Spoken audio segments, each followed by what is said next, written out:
I watched every Oscar-nominated film, so you don't have to.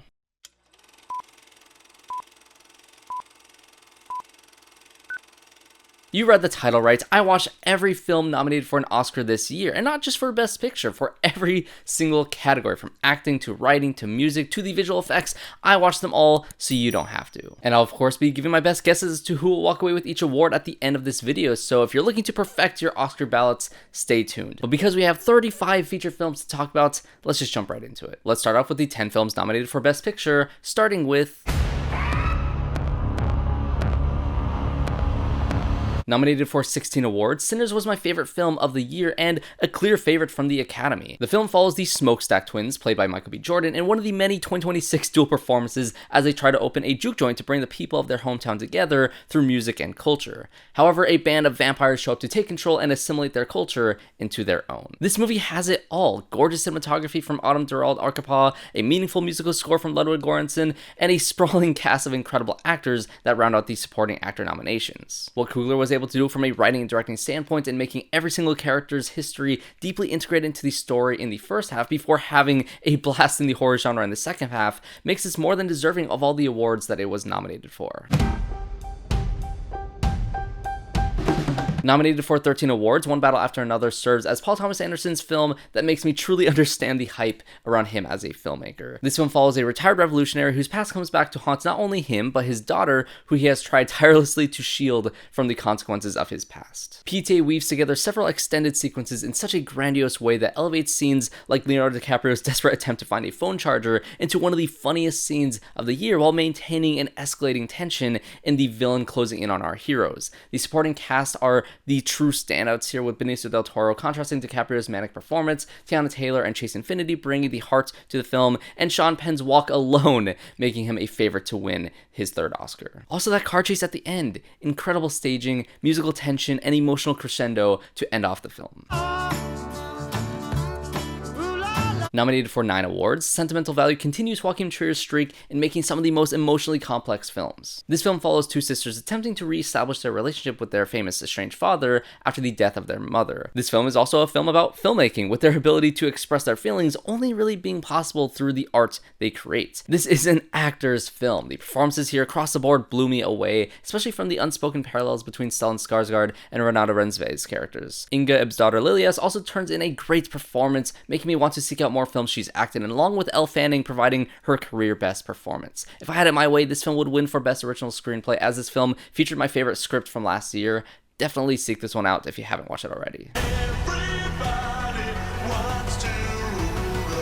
Nominated for 9 awards, Marty Supreme is as chaotic as Good Time and Uncut Gems before it. This film follows a fast-talking, egotistical Timothée Chalamet striving for greatness in a world of competitive acting. I mean, table tennis. But with this being a Josh Safdie movie, the majority of this film is focused on one anxiety-filled day with this character simply trying to make enough money for a plane ticket to Japan. I love how chaotic Safdie movies are, and this one is no different. The story feels sprawling and epic, and Chalamet is perfectly cast in this role, despite this character being very much a heightened version of other characters that he's played in the past. And although this is the case, I do still think he has a great chance at walking away with an Oscar, as this is one of my favorite roles from him as an actor.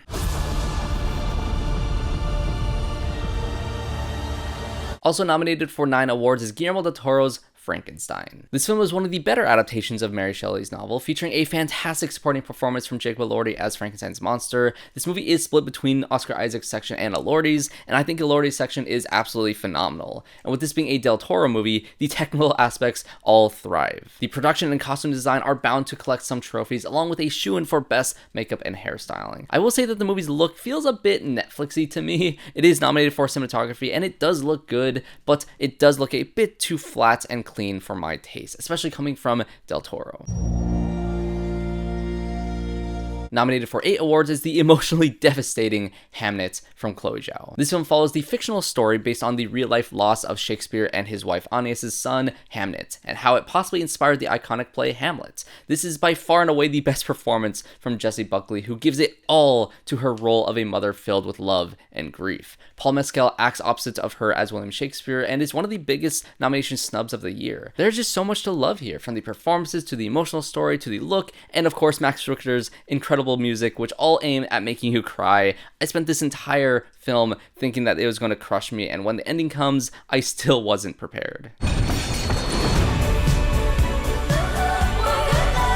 Nominated for 4 awards, Begonia is possibly Yorgos Lanthimos' most mainstream movie to date, but it's still undoubtedly a Yorgos movie. This movie follows a conspiracy theorist played by Jesse Plemons who believes the CEO of this company, played by the wonderful Emma Stone, is actually an alien plotting to take over the world. The tension built in this movie up until the final reveal had me at the edge of my seat. Will Tracy's nominated script keeps you guessing on what the reality of this situation is until the very last moments, leading to this being one of the best first watches of the year. Mix that with the classic Yorgos wide-angle lenses look and a bombastic score from Jurgen Fendrix, you truly have a wild movie in the mix for Best Picture.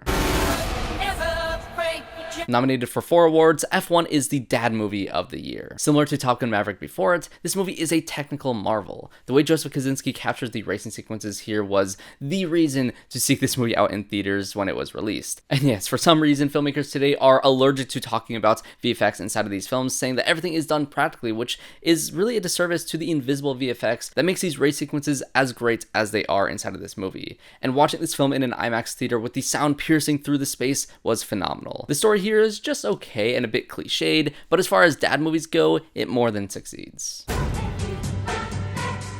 Also nominated for 4 awards is The Secret Agent, yet another Best Picture nominee from Brazil that captures their age of dictatorship in the 70s. This movie is a slow burn, and honestly I do think it could have been trimmed down a good amount, but the film's second half rewards your patience with the more tense political thrills that Wagner Moura finds himself in. If Moura somehow upsets for the Best Actor Oscar, I wouldn't be mad. He's great in this film in his surprising dual roles. Add that to the list. Also, I love these phone booth things. They look cool. Nominated for 4 awards, Train Dreams is the most visually stunning movie of 2026 and the final movie nominated for Best Picture. This movie follows the life of a lumberjack in the 20th century as the state of the world begins to take a more modern turn and some life-changing events rattle his sense of normalcy. This movie plays in part like a montage of someone's life, moving past several years of time that other films would have spent an entire runtime on. But the beauty of this film lies within a character who is essentially watching his life pass him by. Oddly enough, I compare this movie to a ghost story in its themes, and the emotional weight of Train Dreams more than solidifies that comparison. Okay, now that I've covered all the Best Picture nominees, there are 4 other movies nominated in the acting categories that we have yet to discuss.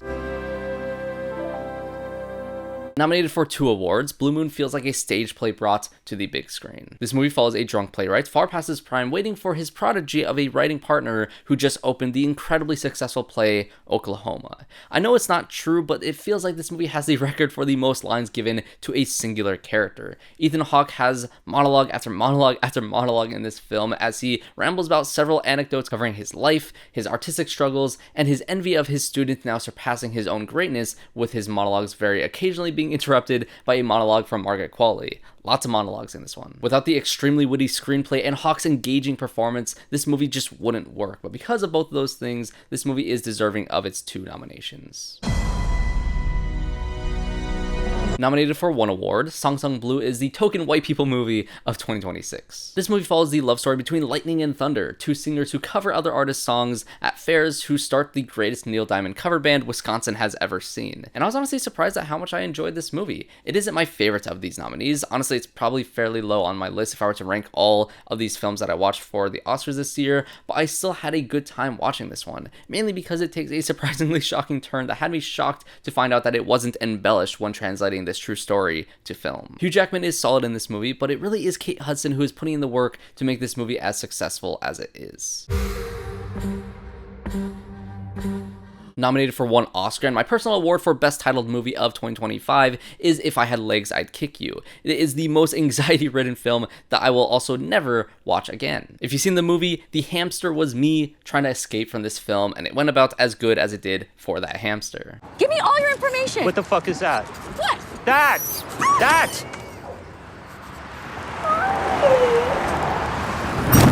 Oh. This film follows a mother struggling to balance taking care of her sick child, her increasingly manic patients as a therapist, her own increasing stress that can't be fixed through her own therapy, and her home literally falling apart all while her husband is away. Rose Byrne plays a woman at the brink of losing her sanity so believably that I can almost guarantee the pretend stress she was under actually did take a few years out of her life. The reason I say that I will never watch this movie again is not because it's bad, it's very good, but watching it, I also think I lost a few years from my life from the stress alone. The darkly comedic tone works well, the manic direction and cinematography are incredibly effective, and Conan O'Brien's supporting role here is really surprising as well.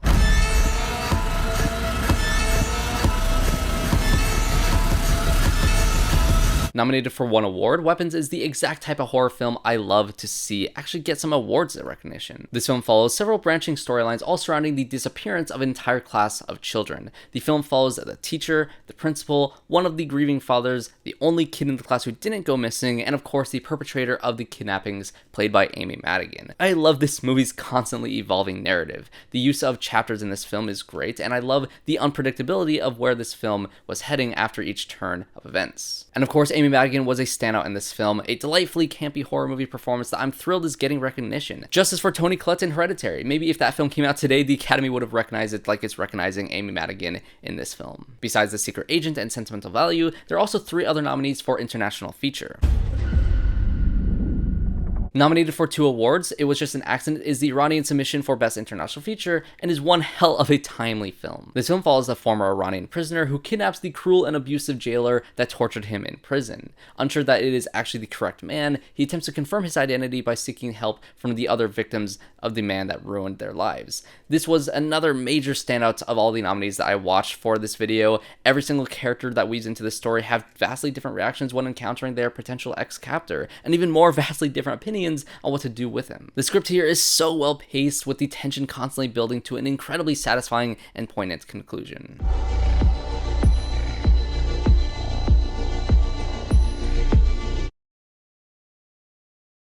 Nominated for 2 awards, Sorats is probably my least favorite film of the international features, but it has some of the craziest twists and turns of any of these films. This film follows a father and son searching for their missing daughter/sister, who they believe will be a rave in the middle of the Moroccan desert, similar to the one she was last seen at. This movie is really boring for the first half of the runtime, and I don't want to slam this movie too much for that. There are a ton of great visuals and hypnotic dance sequences in that first half. There's a reason why this one is nominated for Best Sound, as the sound plays an integral role in placing you in the setting along with these characters. But then the midpoint of this film takes an incredibly dark turn, and the second half is completely insane with so much happening. It's a very interesting film, the last act is great, but I don't think it's quite the film for me. Nominated for 1 award, The Voice of Henry Rajah will go down as the film I think deserves the most despite its number of nominations. This film follows Red Crescent volunteers in the West Bank who receive a call from a 6-year-old girl who is desperately in need of help as she is trapped in a car in the middle of war-torn Gaza. Not only is this movie based on a true story, the film uses the real phone call recordings to emphasize an already tragic real-world situation. This movie is as infuriating as it is devastating, when all it takes is 8 minutes to rescue this young girl in need, yet the politics, nonsensical bureaucracy, and cruelty of war get in the way. There is no defending the tragic road this story leads. But outside the immense thematic importance of this film, it's also incredibly well made. The cinematography perfectly matches the anxiety and somber nature the filmmakers intended, and every character within this story represents all the reactions from those helpless to stop the atrocities they see right in front of their eyes. This should be required viewing. They are shooting at a car with a little girl inside. Can you imagine that? So do something. Alright, now on to some categories I have yet to discuss. Next up are the Best Animated Feature Films. Nominated for 1 award, Arco is a very unique sci-fi time-traveling coming-of-age story. This film follows Arco, a 10-year-old boy who lives far in the future where time travel exists, but he isn't old enough to take his first flight through time. Against the will of his parents, Arco takes flight and gets lost in the past, meeting a young girl who helps him get home. The logline on Letterboxd for this film is, "What if rainbows were people from the future traveling in time?" And I absolutely love this concept, and the visuals you get is perfect for an animated film. And honestly, it's just a really fun time travel story that has a ton of heart to spare. Nominated for one award, Elio is the latest from Pixar that redefines the question, are we alone in the universe? This film follows Elio, an 11-year-old boy obsessed with space who is desperate to get abducted by aliens to escape his lonely life on Earth. I absolutely love this concept. It's such a Pixar type of premise, but it doesn't quite live up to the emotional highs of the studio's past efforts. However, it's still a delightfully fun film with great animation, fun characters, and enough heart to elevate it above most other studios. Nominated for 2 awards, K-pop Demon Hunters is by far and away the most impactful animated film of 2026. This film follows a K-pop band who also doubles as demon hunters who protect their fans from supernatural threats, including some demons disguised as a rival boy band. If I'm being completely honest, this premise sounds absurd, and it's the reason why I didn't seek this movie out when it was first released. But upon watching the film, I instantly understood why it became a cultural phenomenon. The animation, especially in the character expressions, are so fun to watch, and the music doubles as songs not only that are good for being a musical, but also are just damn good pop songs in general. Golden is more than deserving of its nomination, and I wouldn't be surprised if it won over I Lied to You from Sinners. Nominated for 1 award, Little Amelie or the Character of Rain takes a spot for its category of film that no one has ever heard of. This film follows a 3-year-old with an existential god complex who learns about the wonders of life as her curiosity in the world expands. Yes, you heard that right. It's really surprising how many profound realizations about life and its meaning this film carries, as its protagonist gains more perspective on their family, the state of Japanese culture post-World War II, and as her bond with her nanny becomes threatened. It's a complex exploration about life, all packaged in a beautifully animated kids movie. One of my favorites. Nominated for 1 award, Zootopia 2 is a worthy sequel to one of Disney's most recently praised original films. This film follows Judy Hopps and Nick Wilde once again investigating a mystery in Zootopia that has divided mammals from reptiles. Similar to the first film, this movie is filled with themes of racial disparity, gentrification, and colonialism, all while making 10 animal puns a minute. This movie is the funniest of all these animated nominees, and I can't wait for Disney to make a 3rd film in this series. Okay, unfortunately, Karen has chosen to see Joel's smile as a sign of aggression. Hackles down, Karen. Alright, the next category that I have yet to cover is for this year's documentary feature films. Nominated for 1 award, The Alabama Solution brings us right back to the horrors of reality. This film documents the abuse and mistreatment of prisoners in the Alabama prison system, and by extension, the United States at large. The most striking thing about this documentary is the risk taken by these inmates to have their story told through footage taken by contraband cell phones that were snuck into these prisons. The film largely follows Robert Earl Council and Melvin Ray, 2 activists in the Alabama prison system who organized the largest prison workers' strike in U.S. history. This is a deeply troubling documentary, and one that doesn't hold back from its condemnation of prisoner abuse. Andrea's having a serious medical emergency. I'm gonna bring it up to the nurse when she comes back because I think this might be a little bit more important. Nominated for 1 award, Come See Me in the Good Light is a touching story of love and loss. This film follows Andrea Gibson and their wife Megan Faley as Gibson's cancer diagnosis worsens. Gibson was a celebrated poet whose work is showcased throughout the film as anecdotes for their declining health, love for their partner, and passion for their art. If you are looking to feel something, this is a great watch. Really sad, but definitely worth seeking out. Nominated for 1 award, Cutting Through Rocks is a frustrating showcase of the suppression Iranian women face in their fight for change. This film follows the first woman in her village to be elected to the local council, but any progress she makes in earning rights for her constituents is faced with immense pushback due to the traditions in the Iranian establishment. Sarah Shaverdi was a fascinating subject for this documentary, keeping me invested throughout her entire story. Nominated for 1 award, Mr. Nobody Against Putin continues our streak of depressing documentaries about resilience in the face of oppression. This film follows a primary school teacher faced with an ethical dilemma as propaganda is added to the curriculum when Putin's war in Ukraine begins. Using his job of filming propaganda videos, this teacher documents how propaganda is used in Russian schools, and as an American viewer, how it is strikingly similar to tactics used by our current administration. Nominated for 1 award, The Perfect Neighbor has been one of my favorite films of 2025 since I first saw it at the Sundance Film Festival. I've described this movie as a found footage horror documentary, as the film solely utilizes security and body camera footage of an escalating situation with a crazy white neighbor that gives Karens a better name. There are no standard documentary interviews or testimonials or narration here. You watch the situation from the first 911 call to the incident at hand to the police interrogations and eventual prosecution. I found it to be incredibly unique and a must-watch due to its unconventional take on the medium. She started banging on her door. Pounding on it. Let me in. And then... bang! Other films nominated for makeup and hairstyling include Kokuho, The Smashing Machine, and The Ugly Stepsister.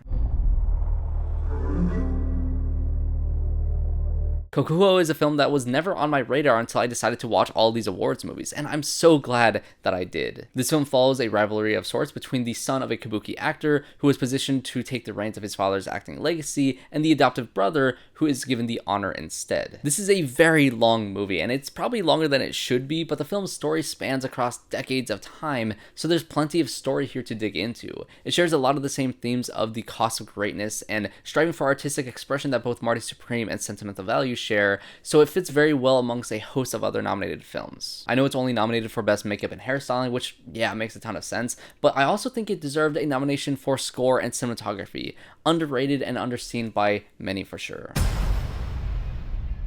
While Josh Safdie was off making Marty Supreme, Benny Safdie was making The Smashing Machine, establishing the theories that his brother is the stronger filmmaker between the two. Now, although this movie is not nearly as good as Marty Supreme, I actually really dug this movie. As an MMA biopic, I can see some being highly disappointed in this film, but as a drama about living with one's failures, I thought this film hit the nail on the head. Dwayne Johnson is great in this film, with the facial prosthetics helping to give his performance a distinction from his general typecasted roles. I just hope his lack of nomination here doesn't discourage him from taking on more roles like this. He's a good actor. Let him act, Hollywood. Crazy. We have yet another horror film getting recognition in this year's Academy Awards with The Ugly Stepsister. Body horror has had a bit of a resurgence in recent years, with The Substance being the highest profile film to come out of this subgenre. And I love that some Norwegian filmmaker thought to take the classic Disney tale Cinderella back to its more disturbing roots by making it a body horror film from the perspective of the evil stepsister. This film is largely about the lengths someone would go to change themselves to fit the idealized version of what they believe a man would want. It's dark, twisted, a bit odd, and very deserving of his nomination for Best Makeup and Hairstyling for the sheer amount of gross sequences throughout this movie. I'm going crazy. Alright, almost done. Just 2 more categories to go. Let's talk about some VFX.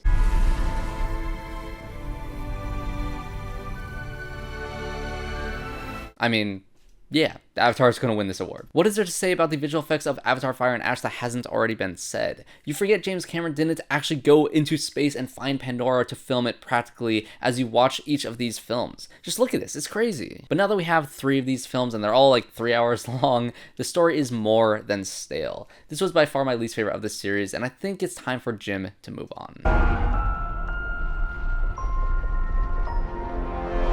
The original Jurassic Park was revolutionary for visual effects, so it makes sense that the latest in the series gets yet another nod for VFX. Similar to Avatar, I think I'm all spent on enjoyment for this franchise. I do think that Gareth Edwards' visual flair added a lot to the Jurassic World set of films, but story-wise, there just really isn't a lot to praise. The events of this film all happen because of some Snickers product placements. We've officially hit Transformers level of dumb plot lines in the Jurassic franchise.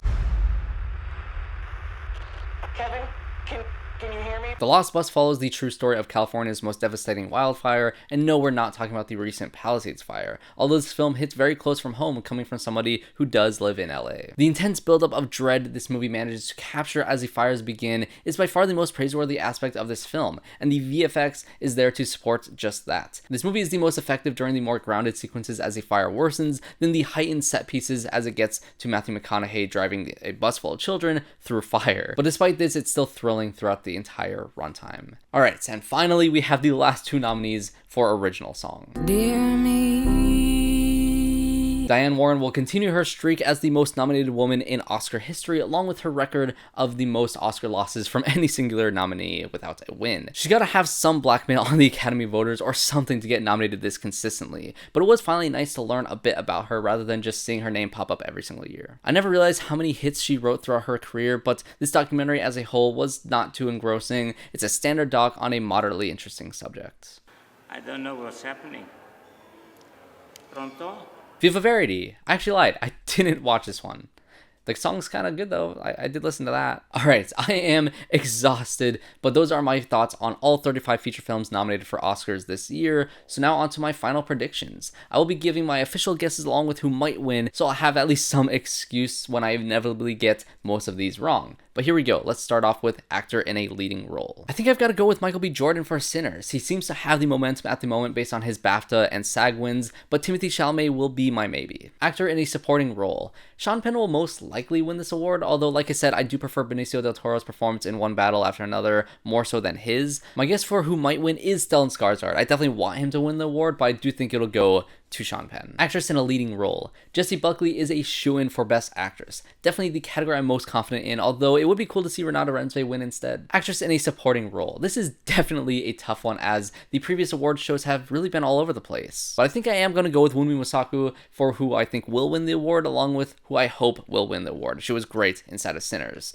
Tiana Taylor and Amy Madigan are both equally likely to take this award, so I wouldn't be surprised if either one of them took the trophy instead. Animated feature film. K-pop Demon Hunters also has this one in the bag, with Zootopia being the maybe, I guess, but I'm pretty confident with K-pop Demon Hunters. Animated short film. I have seen all the nominees in this category, and Butterfly was the most creative of the bunch with its beautiful watercolor animation. Forever Green is the most Pixar-like short of the bunch, so I think that one could also win. The Girl Who Cried Pearls has great stop-motion animation, albeit it does look fairly creepy. Retirement Plan gave me a mini existential crisis, and The Three Sisters bored me to sleep, so yeah, I think it's going to go to Butterfly. Casting. Alright, so casting is a new category, and I think it's going to be kind of hard to tell exactly what the Academy is looking for with this one. It is similar to the Best Ensemble Award at the SAG Awards, so I kind of want to go with what that one won, so I think I'm going to go with Sinners to win this award, with One Battle After Another being the maybe. Cinematography. I've rarely guessed this category correctly, so I'm going to take a bit of a risk in saying that Sinners will win this award. Not only is it the one that I want to win the most, it would also make history with Autumn Doral Arkapaw being the first woman to win this award. One Battle and Train Dreams are also strong contenders as well in this category, so look out for those. Costume design. I feel like Frankenstein will win a lot of these technical awards, so I'll go with that for costumes. I'd also be very happy if Hamnet won this award. Directing. Paul Thomas Anderson has never won an Oscar, and I believe he'll walk away with 2 this year, including Best Director.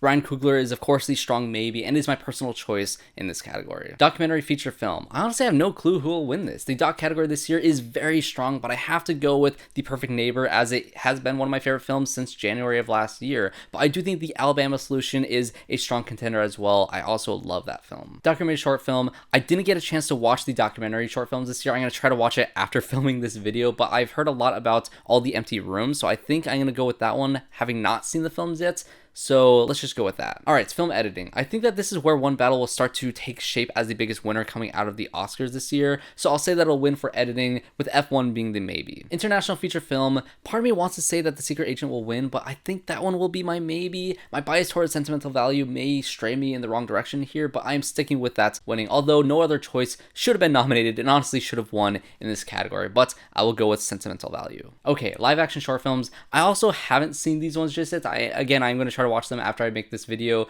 but I've heard a lot about 2 people exchanging saliva, and I also think that title is funny, so let's go with that one. These short films are always just a toss-up. I think that is usually the make or break for a lot of people's Oscar ballots, so who knows, honestly. Makeup and hairstyling. Frankenstein will win this one, with the Smash Machine, I guess, being my maybe, but I'm fairly confident that this will be Frankenstein's guaranteed win at the awards. Music original score. Okay, this is another tough one. I do think that Leto Gordonson will probably walk away with his 3rd Oscar here, but if One Battle is, sweeping the Oscars at this point in the ceremony, I wouldn't be surprised if it took this award away from Sinners, and also Begonia. I love the score for Begonia, and Hamnet as well. There's so many good nominees here, but yeah, I'll go with Sinners. Music original song. Golden is way too popular to not win this award, but I'd be so happy if I Lied to You from Sinners won this. Definitely won't be Dear Me from Diane Warren. That is a guarantee. Production design, I think I'll stick with Frankenstein again, winning these technical awards, with Hamnet being the maybe here. Sound will probably go to F1. If that film wins anything, it will be through this, although the film Surat is very deserving of this award as well, so that one could be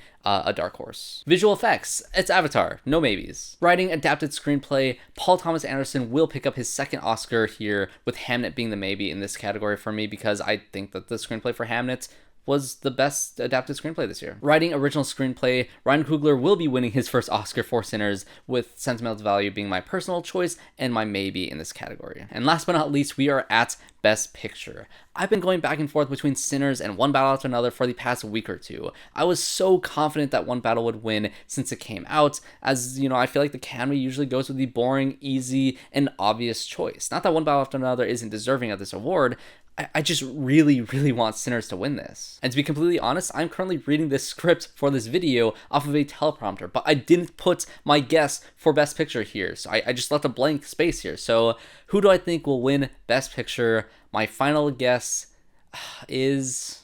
Okay, Sinners. I think I'm going with Sinners. I changed the poster last minute because I think that's going to be my guess. Again, I am now off script at this point in the video because I don't know. I think it's going to go with Sinners, and One Battle After Another will be my maybe, I guess. Maybe I should film an alternate version of this in case I change my mind in the editing room, but I'm not going to do it. I'm going with Sinners for who will win Best Picture. I'm going to be optimistic for once, and honestly, I'll be upset if Sinners doesn't win, but I do think that One Battle After Another is just as deserving of this award as that film is. But that'll be it for my overly long Oscars video. This took way too long to make, so I really hope that you did all enjoy it. Let me know in the comment section down below how you did in your Oscar poll or how I did in my own guesses come Oscar Sunday, and as always, make sure to leave a like and subscribe to the channel to see more videos just like this one. Thanks for watching, and I hope to see you all in my next one.